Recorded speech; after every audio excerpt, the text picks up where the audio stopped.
રાજકોટમાં બસ અકસ્માતની ઘટના બાદ સુરત પોલીસ એક્શનમાં આવી ગઈ છે। ટ્રાફિક પોલીસની ટીમ દ્વારા ચેકિંગ કરવામાં આવી રહ્યું છે। વીઆર મોલ પાસે બસ ડ્રાઈવરોનું ચેકિંગ કરવામાં આવ્યું છે।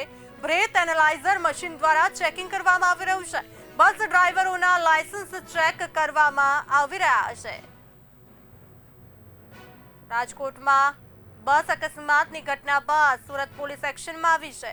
ટ્રાફિક પોલીસની ટીમ દ્વારા ચેકિંગ કરવામાં આવી રહ્યું છે।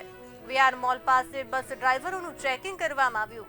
બ્રેથ એનાલાઇઝર મશીન દ્વારા ચેકિંગ કરવામાં આવ્યું। બસ ડ્રાઈવરોના લાયસન્સ ચેક કરવામાં આવ્યા છે।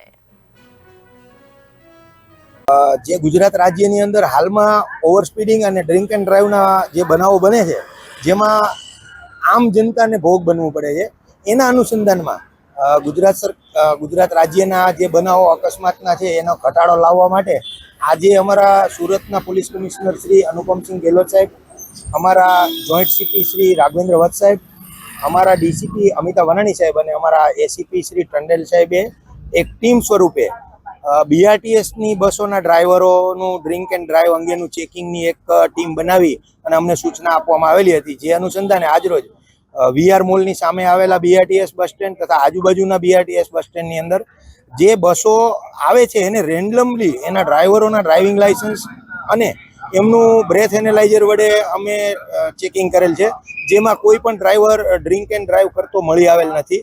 અને જો મળી આવેલો હોત તો એના માટે કાયદેસરની કાર્યવાહી કરવા માટે અમને જે સૂચના મળેલી હતી એ અનુસંધાનમાં કાર્યવાહી કરવાના હતા।